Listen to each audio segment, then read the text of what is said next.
Out front tonight, Putin's mysterious shakeup. The Russian president suddenly putting in a new general to oversee his war in Ukraine. And there is a huge question tonight, which is why? What is this all about? Because it comes as Russia claims its forces are on the verge of seizing the town of Soledar. CNN is there, has heard the heavy artillery fire. We're going to show you in just a moment. It is artillery fire that has decimated an entire town. Let me just show you some new before and after pictures just into our field team on the ground. Here you can see a neighborhood with homes and apartment buildings. Let's show you now. Look at that. Nothing there. Only the outer shell of buildings remain, even where there's that. And let me show you another one. Homes and a school to the right. A small town. Now, gone. Everything has been destroyed. And the fate of this town that you're looking at right now, Soledar, is at the heart of this mysterious putsch in Putin's military command. Here's what we know happened. The head of the brutal Wagner Group, Evgeny Prigozhin, posted a picture on Telegram, along with the claim that his forces, this private paramilitary group, have taken control of the, quote, entire territory of Soledar. Now, you'd think that the Russian military would be happy to hear that, but no. They denied Prigozhin's claims. The top Kremlin spokesperson this morning saying Soledar is not yet in Russian control, that there's only a positive trend. It is an odd, conflicting message in a time of war. It is a mystery. It's a sign of something much deeper. And it appears to be at the center of Putin's general shakeup. Because the man that Putin has now picked to run his invasion, General Valery Gerasimov, is backed by the Russian military establishment, which has failed so miserably in so many parts of this war, backed by Putin's Minister of Defense, Sergei Shoigu. And the man that Gerasimov is replacing, General Sergei Surovikin, has the backing of Evgeny Prigozhin of the Wagner Group. So tonight, in this play, this chess game, it is advantage Shoigu in this duel between him and Prigozhin for the ultimate power in Putin's military power in Putin's regime. So Putin today, to your point about the personalities here, announcing his fourth general in less than a year to oversee the war in Ukraine specifically, which obviously is not a good record. But the man who is now in charge, Gerasimov, actually was the person running the Russian military over the past decade, a military which we have all seen its performance on the battlefield. So what do you think of this, of Gerasimov now suddenly being entrusted with this top command and replacing Surovikin?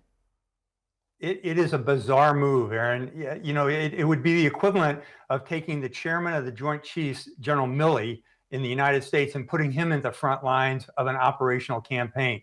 He has been at the forefront of, as you just said, the Russian military. That's not just Army, that's Navy, Air Force, Naval Infantry, all those things.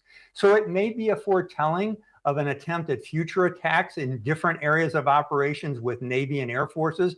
But I believe it's a personality-driven move. It is, in fact, a demotion for Gerasimov, someone who's been in Moscow for the last 10 years. And it's also a demotion of Surovikin, who actually was given the command in the front for the Russians and didn't do all that well. So it's troubling to me, and it's confusing to me why Mr. Putin did this, other than potentially to place blame on Gerasimov, who's considered an insider in the Kremlin. All right. Thank you very much, General Hertling. And out front now, Christo Grozev, lead Russia investigator for Bellingcat, who identified the Russians involved in poisoning Putin opposition leader Alexei Navalny. Christo was just placed on Russia's wanted list. So, Christo, let me just start there. This is just happening here over these past days. Why do you think Russia and Putin now have just put you on the wanted list? Well, new year, new priorities, but I don't know. The answer is there's no explanation. Our lawyers, my lawyers, have not been able to get any answer as to why, what the charge is. What it says on the most wanted announcement is he's been put on this list for a violation of a Russian law, and it's completely anonymous. There's no way for me to defend myself from an anonymous charge. The lawyers can find out. The Bulgarian government, I'm a Bulgarian citizen, have been asking Russia to explain why, and they're not giving the answer. I think it's a fatwa of some sort. I mean, it's like a message that to other journalists as well, that don't come and don't meddle into, don't do investigations of Russia. And yet you continue to bravely do it. You continue your investigations. And you more than anyone know at what possible cost. Yeah, we investigated, a series of assassinations done by the Russian state. One of them is the attempted assassination on Navalny. But many other opposition figures were targeted by the same security services in Russia, some of them with a fatal outcome. So Navalny, right now, I will ask you about that. He is. You've got new details surrounding his poisoning. What are they? Well, I mean, it's more details as to the picture that we, together with CNN, kind of painted 2 years ago almost. Yes. We found out a little more details that showed the effort that the Russian government went into to destroy the evidence of what they had just done. There are more people that were sent to clean up after the poisoning.